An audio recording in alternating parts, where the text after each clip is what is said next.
finding square roots and cube roots. Okay, as I read this, make sure you read it to yourself. Finding square roots and cube roots. The square root of a positive number p is x if x squared is equal to p. There are 2 square roots for every positive number. For example, the square roots of 36 are 6 and negative 6, because 6 squared is equal to 36, and a negative 6 squared is equal to 36.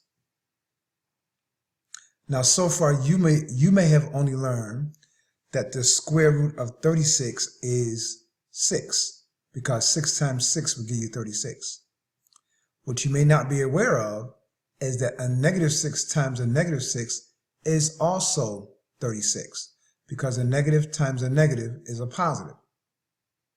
Or we just simply say 36. So once again, the square root of 36 is both a positive 6 and a negative 6. All right, another example. The square roots of 1 over 25 are a positive 1 over 25 and a negative 1 over 5. The square roots of 1 over 25 are a positive 1 over 5 and a negative 1 over 5. Initially, I may have said 1 over 25, but it's obvious that it's 1 over 5. You can write the square roots of 1 over 25 as plus or minus 1 over 5. That means positive 1 over 5 and negative 1 over 5. Just like with 36, the square roots were 6 and negative 6. That means you can write it as plus or minus 6. Plus or minus 6. Positive 6, negative 6. That's a new notation for you. The symbol square root, that symbol means square root, indicates the positive or principal square root. A number that is a perfect square has square roots that are integers. The number 81 is a perfect square because its square roots are 9 and negative 9. The number 81 is a perfect square because its square roots are 9 and negative 9.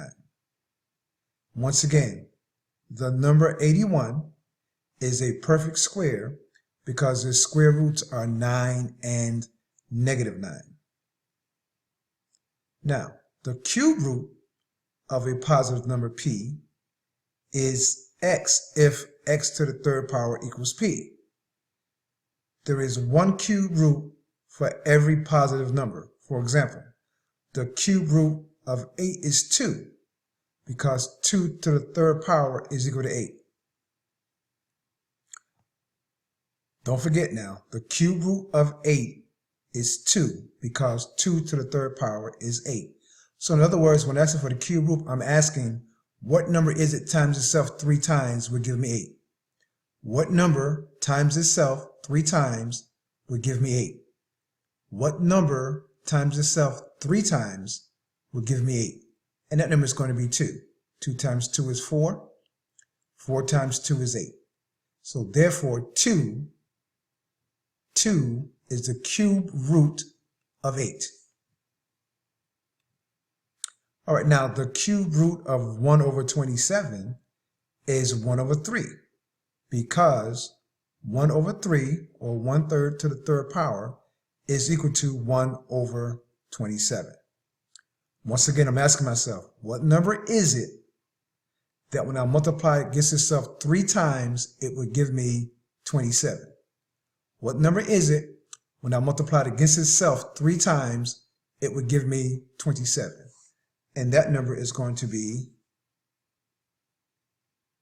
3.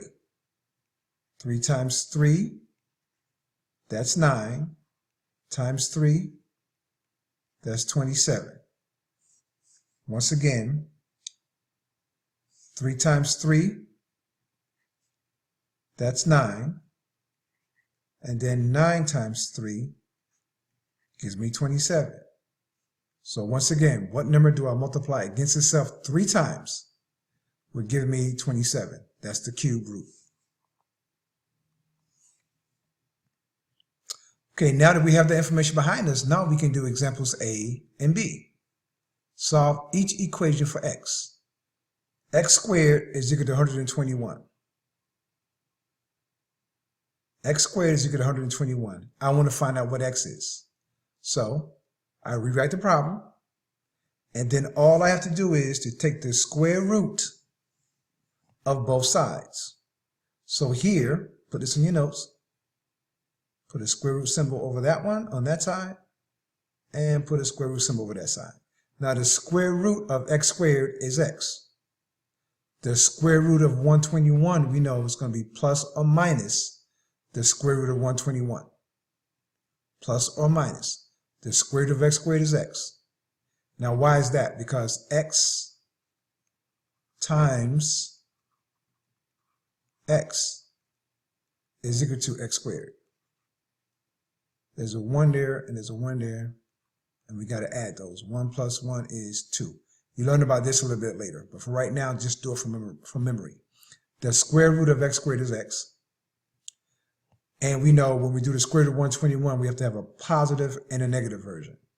Now, what is the square root of 121? 11. So what's my answer? X is equal to plus or minus 11. So the solutions are 11 and negative 11.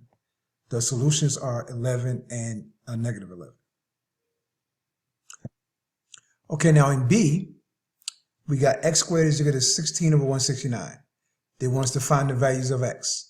So we do the exact same thing we did in part A.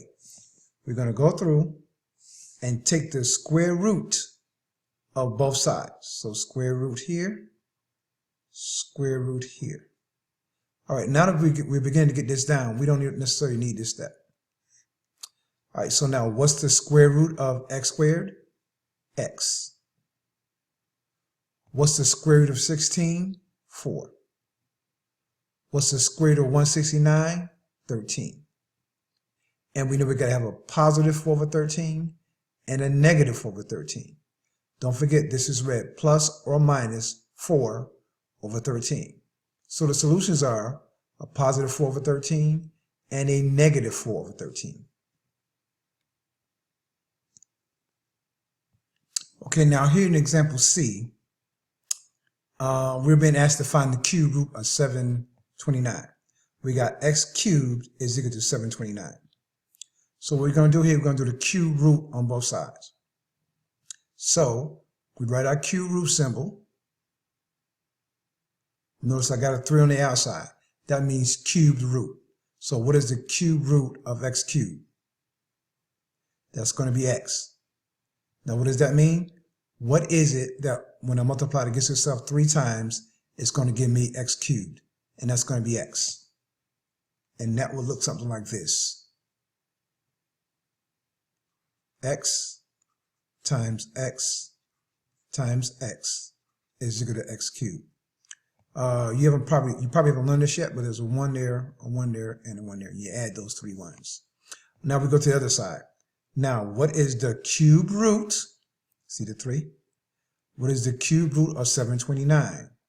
Well, that's going to be 9. Now, what am I saying here? What number is it that when I multiply it against itself 3 times, it's going to give me 729?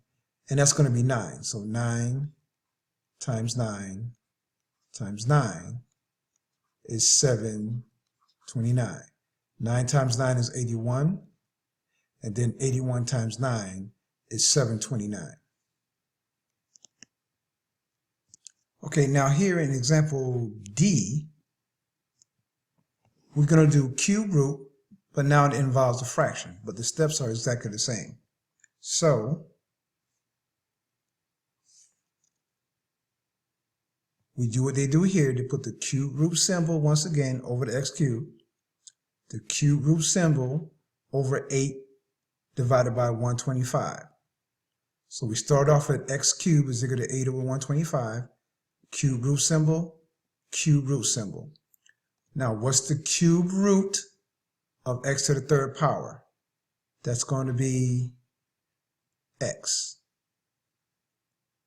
What's the cube root of 8? That's going to be 2. What's the cube root of 125? That's going to be 5.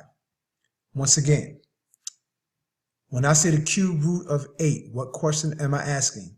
I'm asking what number is it when I multiply it against itself 3 times, it would give me 8. And that's going to be 2 times 2 times 2, that's 8. The cube root of 125, what number is it when I multiply it against itself 3 times, it's going to give me 125. That's going to be 5 times 5 times 5. That gives me 125. 2 times 2 is 4. 4 times 2 is 8. 5 times 5 is 25. 25 times 5 is 125. So as you can see, to do this entire lesson, you have to know your multiplication table.